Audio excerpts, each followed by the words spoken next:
ꯁꯅꯥꯍꯜ ꯃꯥꯒꯤ office ꯔꯨꯝꯗꯒꯤ duty ꯂꯣꯏꯗꯨꯅ ꯆꯠꯂꯒꯦ ꯍꯥꯏꯗꯨꯅ ꯊꯣꯛꯂꯛꯏ꯫ ꯇꯥꯟꯖꯥꯗꯨꯗ ꯁ꯭ꯇꯥꯐ ꯅꯔꯁ ꯑꯃ ꯇꯍꯥ ꯂꯥꯛꯇꯨꯅ ꯁꯅꯥꯍꯜꯗ ꯍꯥꯏꯔꯛꯏ, "ꯗꯣꯛꯇꯔ, ꯖꯦꯅꯔꯦꯜ ꯋꯥꯔꯗꯇ ꯂꯩꯕ ꯕꯦꯗ ꯅꯝꯕꯔ 17ꯒꯤ ꯄꯦꯁꯦꯟꯗꯣ ꯒ꯭ꯌꯥꯟ ꯇꯥꯍꯧꯗ꯭ꯔꯤ, ꯁꯣꯔ ꯃꯄꯤ ꯍꯣꯟꯗꯨꯅ ꯂꯩꯍꯧꯔꯤ"꯫ ꯁꯅꯥꯍꯜ ꯄꯥꯈꯠꯅ ꯄꯥꯏꯔꯝꯂꯤꯕ ꯕꯦꯒꯇꯨ ꯇꯦꯕꯜꯗ ꯊꯝꯃꯤ, ꯑꯗꯨꯒ ꯇꯦꯕꯜꯗ ꯂꯩꯔꯤꯕ ꯁ꯭ꯇꯦꯊꯣꯁꯀꯣꯞꯇꯨ ꯄꯥꯏꯔꯒ ꯍꯥꯊꯨ ꯋꯥꯔꯗꯔꯣꯝꯗ ꯂꯥꯛꯏ꯫ ꯅꯔꯁ ꯀꯌꯥ, ꯗꯣꯛꯇꯔ ꯀꯌꯥꯅ ꯄꯦꯁꯦꯟꯗꯨꯒꯤ ꯅꯥꯀꯟꯗ ꯏꯀꯣꯏ ꯀꯣꯏꯅ ꯂꯩꯔꯤꯕꯗꯨ ꯎꯔꯤ꯫ ꯁꯅꯥꯍꯜ ꯇꯍꯥ ꯂꯥꯛꯇꯨꯅ ꯄꯦꯁꯦꯟꯒꯤ ꯐꯤꯚꯝꯗꯨ ꯌꯦꯡꯂꯝꯃꯤ꯫ ꯁꯅꯥꯍꯜ ꯅꯔꯁ ꯑꯃꯗ ꯑꯣꯟꯁꯤꯟꯗꯨꯅ ꯍꯥꯏꯔꯛꯏ, "ꯀꯌꯥꯝ ꯀꯨꯏꯔꯦ ꯒ꯭ꯌꯥꯟ ꯃꯥꯡꯈꯤꯕ?" "ꯗꯣꯛꯇꯔ, ꯃꯤꯅꯠ 2ꯃꯨꯛ ꯐꯥꯔꯦ"꯫ "ꯁꯨꯃꯥꯏꯅ ꯁꯨꯝ ꯇꯨꯃꯤꯟ ꯂꯩꯈꯤꯕ꯭ꯔꯥ? ꯀꯃꯥꯏꯅ ꯇꯧꯈꯤ?" "ꯗꯣꯛꯇꯔ, ꯚꯣꯃꯤꯠꯇꯤ 3ꯂꯛ ꯇꯧꯔꯝꯃꯤ, ꯏꯟꯖꯦꯛꯁꯟ ꯑꯃꯁꯨ ꯀꯥꯞꯈ꯭ꯔꯦ, ꯑꯗꯨꯒ ꯁꯣꯔꯗꯣ ꯆꯥꯎꯅ ꯍꯣꯟꯕ ꯍꯧꯔꯛꯑꯦ, ꯑꯗꯨꯒ ꯒ꯭ꯌꯥꯟ ꯇꯥꯈꯤꯗꯕꯅꯤ"꯫ ꯁꯅꯥꯍꯜ ꯄꯦꯁꯦꯟꯒꯤ ꯃꯤꯑꯣꯏ ꯑꯃꯗ ꯑꯣꯟꯁꯤꯟꯗꯨꯅ ꯑꯃꯨꯛ ꯍꯥꯏꯔꯛꯏ, "ꯉꯁꯤꯒꯤ ꯀꯔꯤ ꯆꯥꯈꯤꯒꯦ?" ꯁꯨꯅꯤꯇꯥ ꯀꯞꯂꯤ ꯇꯧꯗꯨꯅ ꯍꯥꯏꯔꯛꯏ, "ꯗꯣꯛꯇꯔ, ꯆꯥꯛ ꯆꯥꯈ꯭ꯔꯦ ꯉꯁꯤꯒꯤ, ꯍꯧꯖꯤꯛꯇ ꯂꯣꯏꯈꯤꯕꯗ ꯉꯥꯏꯔꯤ"꯫ "ꯀꯔꯤ ꯏꯟꯁꯥꯡ ꯆꯥꯕꯤꯈꯤꯒꯦ?" "ꯏꯔꯣꯝꯕ"꯫ ꯁꯅꯥꯍꯜ ꯁꯣꯔ ꯑꯁꯥꯡꯕ ꯑꯃ ꯍꯣꯟꯗꯣꯛꯇꯨꯅ ꯍꯥꯏꯔꯛꯏ, "ꯑꯩꯅ ꯀꯌꯥꯔꯛ ꯍꯟꯖꯤꯟ ꯑꯩꯅꯁꯨ ꯍꯥꯏꯖꯈ꯭ꯔꯦ, ꯐꯔꯃꯦꯟꯇꯦꯠ ꯑꯣꯏꯕ ꯄꯤꯖꯕꯤꯒꯅꯨ ꯍꯥꯏꯗꯨꯅ, ꯆꯦꯛꯁꯤꯟꯈꯤꯗ꯭ꯔꯦꯗꯀꯣ, ꯑꯁꯣꯏ ꯑꯉꯥꯝ ꯌꯥꯎꯔꯗꯤ ꯅꯣꯏ ꯗꯣꯛꯇꯔ ꯑꯩꯈꯣꯏꯗ ꯇꯥꯏꯅꯅꯤꯅꯦ, ꯅꯥꯔꯤꯁꯦ ꯈꯔ ꯂꯨꯔꯦ ꯍꯥꯏꯖꯈꯤꯕꯗꯨꯅꯤ, ꯀꯦꯟꯁꯔ ꯐꯣꯔꯝ ꯇꯧꯕ ꯍꯧꯔꯦ, ꯈꯔ ꯆꯦꯛꯁꯤꯟꯃꯤꯟꯅꯁꯦ ꯍꯥꯏꯗꯨꯅ"꯫ ꯁꯨꯅꯤꯇꯥ ꯀꯞꯂꯤ ꯇꯧꯗꯨꯅ ꯍꯥꯏꯔꯛꯏ, "ꯗꯣꯛꯇꯔ, ꯅꯣꯡ ꯐꯥꯗꯣꯛ ꯆꯥꯕꯗꯤ ꯀꯩꯁꯨ ꯇꯧꯔꯣꯏꯗꯕ꯭ꯔꯅ ꯑꯗꯨꯒꯤ ꯈꯟꯕꯒꯤꯅꯤ ꯗꯣꯛꯇꯔ"꯫ ꯁꯅꯥꯍꯜ ꯄꯥꯎꯈꯨꯝ ꯑꯃꯠꯇ ꯈꯨꯝꯈꯤꯗ꯭ꯔꯦ ꯅꯔꯁ ꯑꯃꯗ ꯑꯣꯟꯁꯤꯟꯗꯨꯅ ꯍꯥꯏꯔꯛꯏ, "ꯑꯣꯕꯖꯥꯔꯕꯦꯁꯟ ꯔꯨꯝꯗ ꯎꯁꯤꯟꯈ꯭ꯔꯣ, ꯁ꯭ꯋꯥꯏꯗ ꯑꯇꯣꯞꯄ ꯄꯦꯁꯦꯟ ꯃꯌꯥꯝꯁꯦ ꯄꯥꯈꯠꯅꯔꯅꯤ"꯫ ꯅꯔꯁ ꯑꯃꯅ, "ꯍꯣꯏ ꯗꯣꯛꯇꯔ"꯫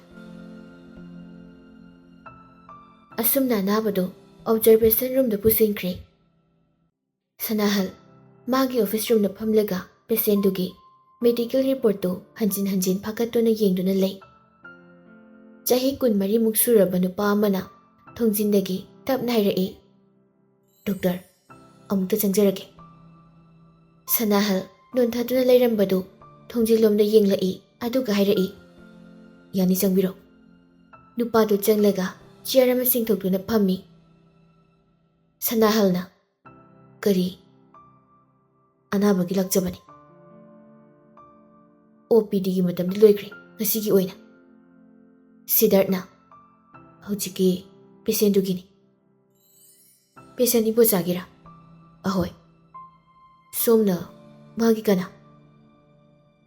"ꯑꯩꯅ ꯃꯥꯒꯤ ꯃꯆꯥꯅꯨꯄꯥꯅꯤ"꯫ "ꯑꯣ, ꯗꯣꯛꯇꯔ, ꯄꯥꯕꯨꯡꯒꯤ ꯐꯤꯕꯝꯁꯤꯕꯨ"꯫ "ꯑꯩꯅ ꯍꯥꯏꯖꯈꯤꯕꯗꯨꯅꯤ, ꯀꯦꯟꯁꯔꯁꯤ ꯐꯣꯔꯝ ꯇꯧꯕ ꯍꯧꯔꯝꯂꯦ ꯍꯥꯏꯗꯨꯅ.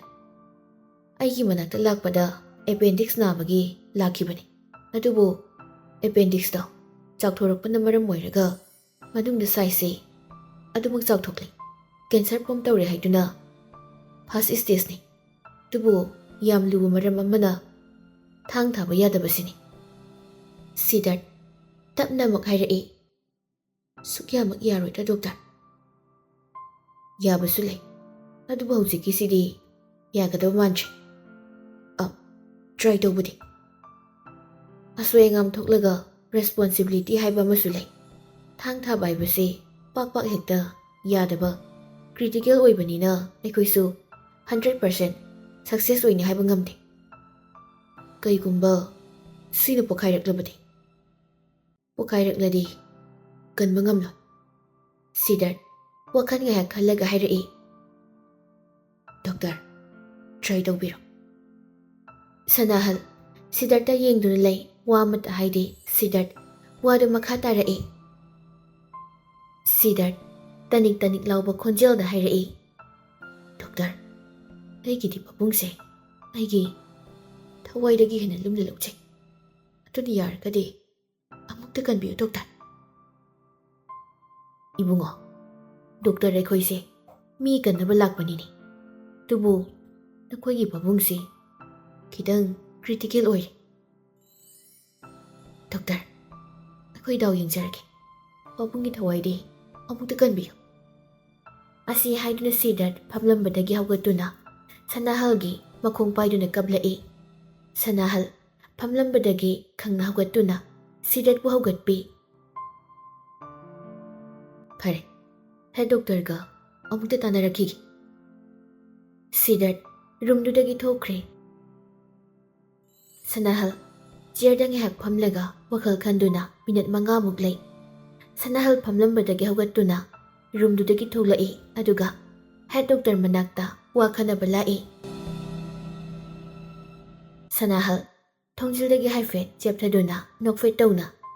Doctor, amukta changjarage.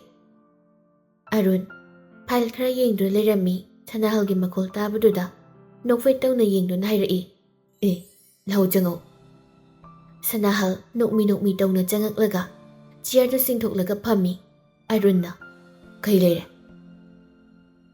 Sanahal Arun da wari singduli.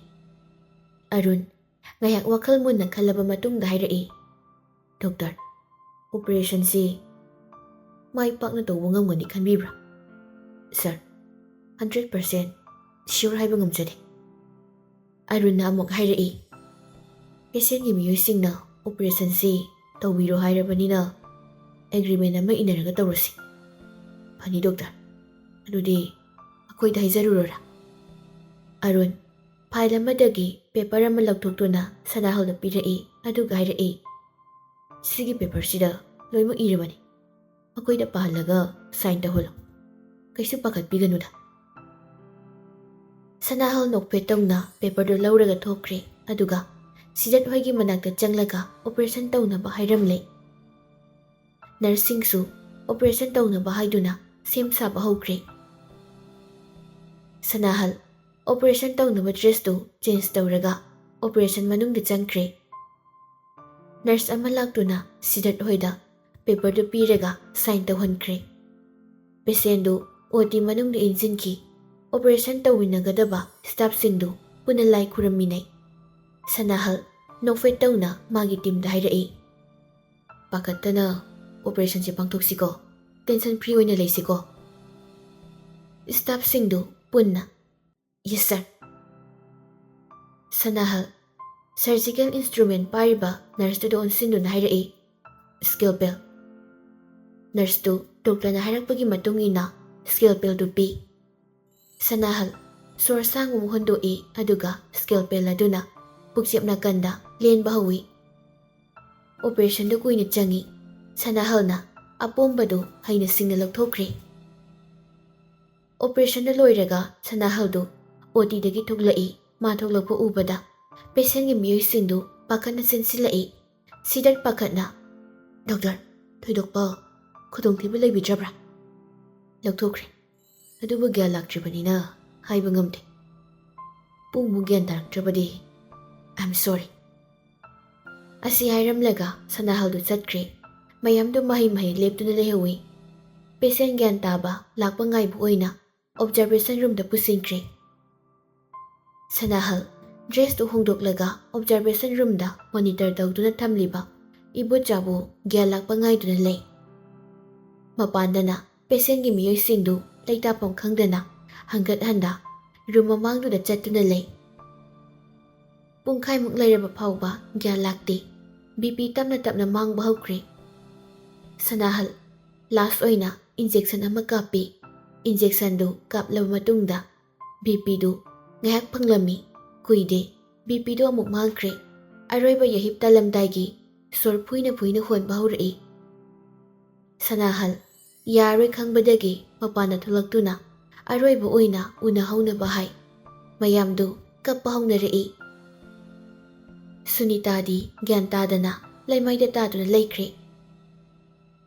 Matangduda Siddharth leiramde. Mauna ama Sanahalgi manakta changsilaklaga asawba khonthokta hairai.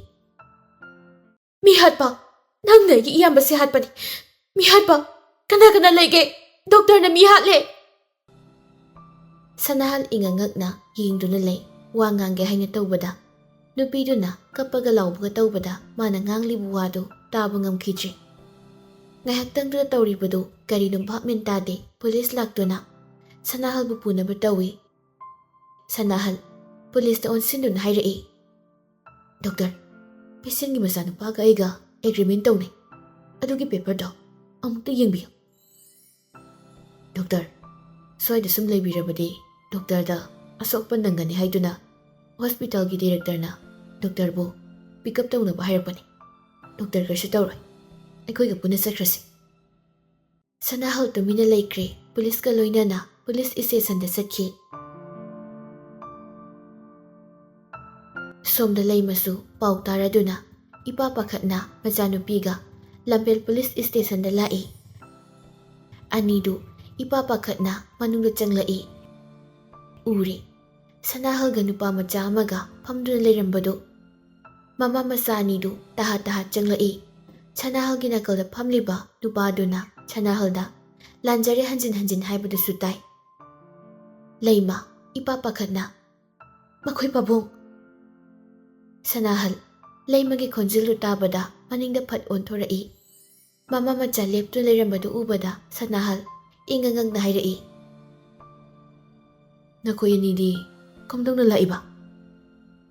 ꯂꯩꯃ ꯀꯞꯂꯤ ꯀꯞꯂꯤ ꯍꯥꯏꯔꯛꯏ, ꯁꯟꯖꯣꯏꯅ ꯍꯥꯏꯔꯛꯄꯅꯤ꯫ ꯊꯣꯏꯁꯅꯥ ꯀꯞꯂꯒ ꯃꯄꯥꯕꯨ ꯆꯦꯠꯅ ꯀꯣꯜꯂꯤ꯫ ꯁꯅꯥꯍꯜ ꯃꯆꯥꯅꯨꯄꯤꯕꯨ ꯊꯦꯝꯖꯤꯟꯕꯤ꯫ ꯍꯩ, ꯑꯉꯥꯎꯕꯤꯁꯤꯗꯤ ꯀꯔꯤꯒꯤꯅꯣ ꯀꯞꯂꯤꯕꯗꯨꯕꯣ? ꯊꯣꯏꯁꯅꯥ ꯀꯣꯜꯂꯤꯕꯗꯨ ꯊꯥꯗꯣꯛꯂꯒ ꯃꯄꯥꯗ ꯃꯄꯤ ꯏꯔꯥ ꯆꯦꯟꯗꯨꯅ ꯌꯦꯡꯂꯒ ꯍꯥꯏꯔꯛꯏ, ꯄꯥꯈꯠꯂꯦ ꯄꯄꯥ ꯑꯩ꯫ ꯁꯅꯥꯍꯜ ꯅꯣꯛꯂꯒ, ꯏꯆꯦ, ꯑꯩ ꯀꯩꯁꯨ ꯇꯧꯗꯦꯅꯦ, ꯄꯦꯁꯦꯟ ꯄꯥꯔꯇꯤ ꯄꯥꯎ ꯐꯥꯎꯅꯔꯝꯗꯕꯒꯤꯅꯤ꯫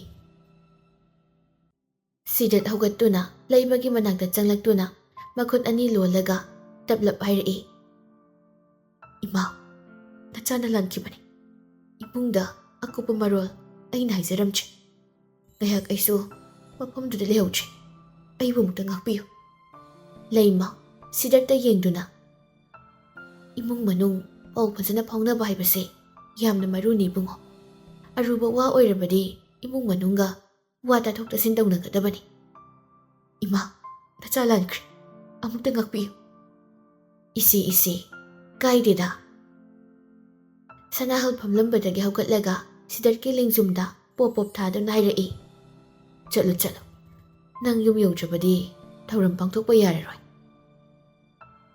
ꯁꯤꯗꯠꯁꯨ ꯆꯠꯈ꯭ꯔꯦ꯫ ꯁꯅꯥꯍꯜꯁꯨ ꯑꯣꯐꯤꯁꯔꯒ ꯉꯥꯏꯍꯥꯛ ꯋꯥꯔꯤ ꯁꯥꯟꯅꯔꯒ ꯃꯌꯨꯝꯗ ꯍꯜꯂꯛꯏ꯫ ꯁꯅꯥꯍꯜ ꯔꯤꯝꯁꯀꯤ ꯃꯦꯗꯤꯁꯤꯟ ꯋꯥꯔꯗꯇ ꯁꯤꯅꯤꯌꯔ ꯗꯣꯛꯇꯔ ꯑꯣꯏꯅ ꯊꯕꯛ ꯇꯧꯗꯨꯅ ꯂꯩꯕꯅꯤ꯫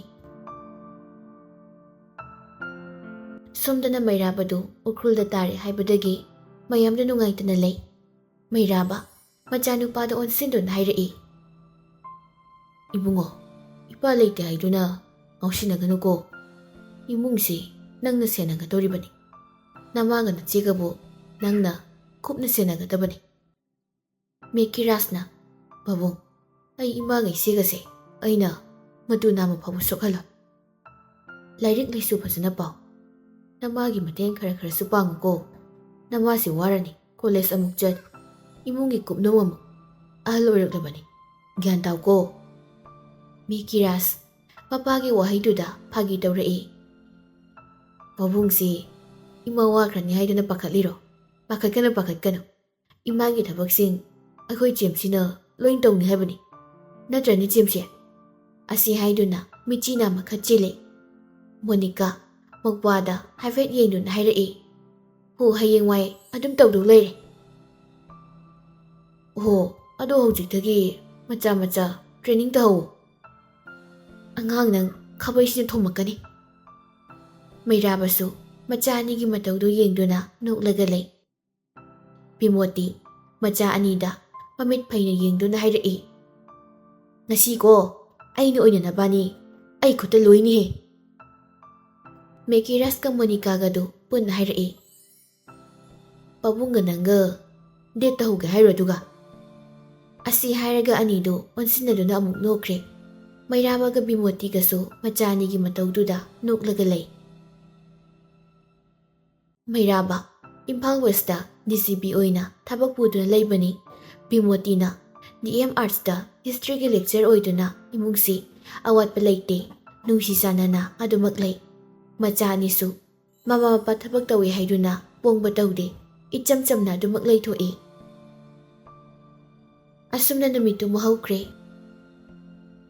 ꯑꯌꯨꯛ ꯄꯨꯡ 9 ꯇꯥꯔꯛꯄ ꯑꯗꯨꯋꯥꯏꯗ ꯃꯩꯔꯥꯕꯗꯨ ꯆꯠꯅꯕ ꯍꯥꯏꯗꯨꯅ ꯂꯥꯏꯅꯤꯡꯊꯧ ꯈꯨꯔꯨꯝꯂꯒ ꯊꯣꯛꯂꯛꯏ꯫ ꯃꯥꯡꯒꯣꯟꯗ ꯃꯃꯥ ꯃꯆꯥ ꯃꯈꯣꯏ ꯑꯍꯨꯝꯁꯨ ꯂꯦꯞꯇꯨꯅ ꯂꯩ꯫ ꯃꯩꯔꯥꯕ ꯃꯆꯥ ꯑꯅꯤꯗ ꯃꯅꯝ ꯅꯝꯕꯤꯔꯝꯃꯤ ꯑꯗꯨꯒ ꯋꯥ ꯈꯔ ꯁꯤꯟꯅꯔꯝꯂꯒ ꯆꯠꯈ꯭ꯔꯦ꯫ ꯕꯤꯃꯣꯇꯤꯗꯤ ꯀꯞꯇꯨꯅ ꯂꯩ꯫ ꯃꯤꯀꯤꯔꯥꯖ ꯃꯃꯥꯗ ꯑꯣꯟꯁꯤꯟꯗꯨꯅ ꯍꯥꯏꯔꯛꯏ, "ꯏꯃꯥ, ꯀꯔꯤꯅꯣꯗ? ꯄꯥꯕꯨꯡꯁꯤ ꯀꯩꯁꯨ ꯑꯥꯗ ꯄꯨꯟꯁꯤꯁꯤꯃꯒꯤ ꯆꯠꯈꯤꯒꯗꯕꯁꯤ ꯃꯉꯥꯏ ꯍꯦꯛ ꯂꯥꯎꯈꯩ ꯀꯞꯁꯤꯕꯣ?" ꯕꯤꯃꯣꯇꯤ ꯀꯞꯂꯤ ꯀꯞꯂꯤ ꯍꯥꯏꯔꯛꯏ, "ꯅꯤꯡꯁꯤꯡꯉꯤꯅꯦ ꯁꯅꯥꯈ꯭ꯌꯥꯁꯦ, ꯃꯥ ꯂꯩꯔꯗꯤ ꯑꯩꯁꯦ ꯂꯨꯅ ꯂꯨꯅ ꯇꯧꯔꯤꯕꯅꯤ." ꯃꯤꯀꯤꯔꯥꯖ ꯃꯃꯤꯠ ꯑꯅꯤꯗꯨ ꯂꯪꯊꯣꯛꯂꯒ ꯃꯃꯥꯗ ꯌꯦꯡꯗꯨꯅ ꯍꯥꯏꯔꯛꯏ, "ꯕꯥ, ꯀꯩꯅꯣꯝꯅꯤꯀꯣ ꯁ꯭ꯋꯥꯏꯁꯦ, ꯑꯩ ꯁ꯭ꯀꯨꯜ ꯊꯦꯡꯉꯦ, ꯆꯠꯂꯒꯦꯀꯣ, ꯑꯩ ꯆꯠꯂꯦꯍꯦ."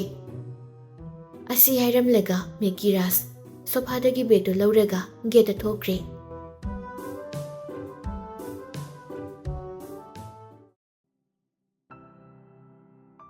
ꯁ꯭ꯀꯨꯜꯗꯅꯤ ꯃꯍꯩ ꯁꯥꯇ꯭ꯔꯁꯤꯡꯗꯨ ꯅꯣꯇꯤꯁ ꯕꯣꯔꯗꯇ ꯑꯣꯝꯁꯤꯟꯗꯨꯅ ꯂꯩꯅꯔꯝꯃꯤ꯫ ꯃꯤꯀꯤꯔꯥꯖ ꯍꯣꯏꯁꯨ ꯃꯌꯥꯝ ꯌꯦꯡꯅꯕ ꯗꯣꯝꯗ ꯂꯥꯛꯇꯨꯅ ꯀꯔꯤꯅꯣ ꯍꯥꯏꯗꯨꯅ ꯃꯉꯛ ꯊꯥꯡꯒꯠꯇꯨꯅ ꯌꯦꯡꯗꯨꯅ ꯂꯩ꯫ ꯃꯤꯀꯤꯔꯥꯖꯅ ꯑꯗ꯭ꯋꯥꯏꯗ ꯂꯩꯔꯝꯕ ꯅꯨꯄꯥ ꯑꯃꯗ ꯍꯪꯉꯤ, "ꯀꯩꯅꯣ ꯁꯤꯕꯣ?" "ꯑꯦꯛꯖꯥꯝ ꯍꯥꯏꯗꯣꯛꯑꯦ." ꯑꯁꯤ ꯍꯥꯏꯔꯝꯂꯒ ꯅꯨꯄꯥꯗꯨ ꯆꯠꯈ꯭ꯔꯦ꯫ ꯃꯤꯀꯤꯔꯥꯖ ꯌꯦꯡꯅꯤꯡꯕꯅ ꯂꯤꯠꯇꯨꯅ ꯌꯦꯡꯅꯕ ꯍꯣꯠꯅꯩ꯫ ꯃꯅꯤꯡꯗꯒꯤ ꯃꯅꯤꯇꯣꯝꯕꯅ ꯂꯥꯝꯗꯨꯅ ꯆꯤꯡꯊꯣꯔꯛꯂꯒ ꯍꯥꯏꯔꯛꯏ, "ꯑꯁ, ꯀ꯭ꯂꯥꯁꯀꯤ ꯅꯣꯇꯤꯁꯇꯁꯨ ꯑꯗꯨꯝ ꯊꯦꯠꯂꯝꯅꯤ, ꯂꯥꯛꯑꯣ ꯑꯗꯨꯗ ꯑꯣꯏꯅ ꯌꯦꯡꯉꯨꯔꯁꯤ." ꯃꯤꯀꯤꯔꯥꯖ ꯅꯪꯍꯧꯔꯣꯏ ꯃꯇꯥꯒꯨꯝ ꯍꯥꯊꯨ ꯆꯦꯟꯆꯠ ꯇꯧꯈ꯭ꯔꯦ꯫ ꯀ꯭ꯂꯥꯁꯔꯨꯝꯒꯤ ꯃꯄꯥꯟꯗ ꯅꯣꯇꯤꯁ ꯕꯣꯔꯗ ꯃꯆꯥ ꯑꯃ ꯊꯦꯠꯂꯤꯕꯗꯨꯗ ꯌꯦꯡꯉꯤ꯫ ꯃꯆꯤꯟꯗꯁꯨ ꯇꯞꯅ ꯁꯣꯜꯂꯤ, "ꯐꯥꯔꯁ, ꯆꯤꯡꯊꯝ ꯊꯣꯏꯁꯅꯥ, total mark 260 out of 300. Second, Rajkumar Mikiras, total mark 240 out of 300.